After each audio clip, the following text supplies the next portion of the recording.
Hello, here we go again. So I'm sat in the car, just about to hit the road, and waiting for Sean. He's been complaining. He's such a softie. He's been complaining that he's been feeling ill. He's got hay fever, and he was worried that I would catch it. You can't catch hay fever, Sean. So we're on the road again, and today we're off over just southeast of Cambridge. We're going to the English Spirit Company, off to see their distillery. They're making rum, they're making whiskey, they're making gin. Very excited to see what they've got going on. So let's hit the road and get down there.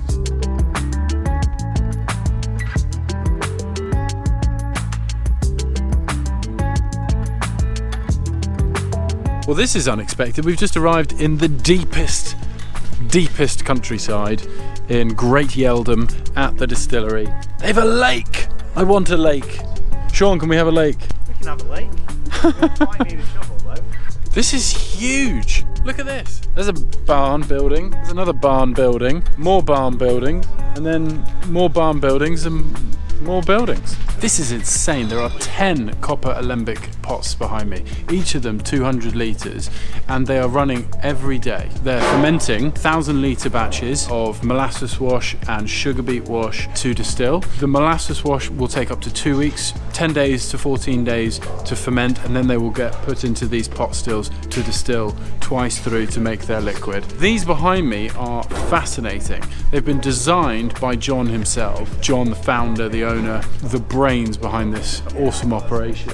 These look like just big copper pipes that are just going upwards here, but actually there are 423 plates, so to speak, in each of these copper pipes going up.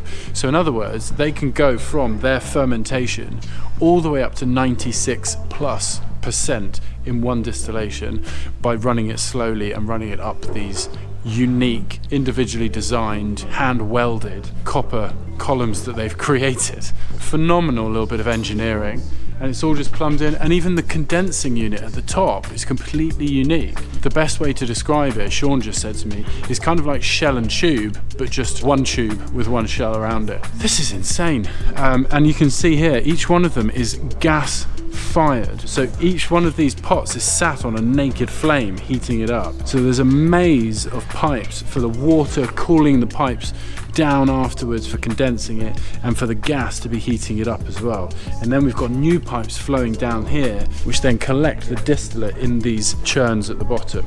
Wow, there is so much going on here. So they've got 10 stills on this side, they've got another 2 behind me here, and then they've got 4 missing that have been moved down to their site down in Cornwall whilst they're waiting for their stills to be imported from China. They've got some big stills coming over from China where they can produce bigger volumes. Let me show you around a bit more as well, because there's so much going on. You can see behind me here, this is where they've got their bottling going on behind this packaging here. This is to make sure it's food hygiene safe, so that it's behind this plastic here, and it's completely contained in there, so that means it's going to be nice and hygienic by the time it gets into bottles. And then at the other end of this massive barn that they've got going on, they've got this incredible bottling line over here, and this one here looks absolutely massive. Is actually for bottling their miniatures, their 5CLs, so they don't use it very often. The one that they do the majority of their bottling is actually this little thing here, this handheld one with the 4 nozzles on it. That tiny little thing. This big one can turn out serious volume, thousands of bottles a day, with all the labels all done as well, completely automated.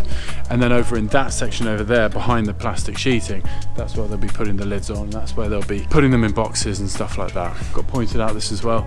Bit of natural ventilation to this building. That's the thing with old buildings like this. No ventilation system in place because there's a natural ventilation through the air. They've got minimal lighting, but it looks like they've got alcohol safe ATEX rated lighting at the top as well. You can just see this beautiful woodwork up above and just all these little gaps in between. So I imagine in the summer it gets very hot in here with all these gas fires burning, and in the winter I imagine it gets very cold indeed with these big open barn doors. I know that at this distillery they are all about experimentation. They do a lot of white labelling. They are providing liquid for a lot of other businesses, but a lot of what they're producing is experimental fun stuff. So they've got their own Sambuca, they've got their own absinthe, they've got their own Lemoncello type thing. They're making their own vodka from sugar beet.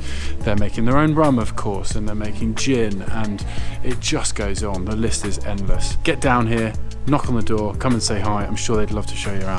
I'm being lured into somewhere. What have we got in here?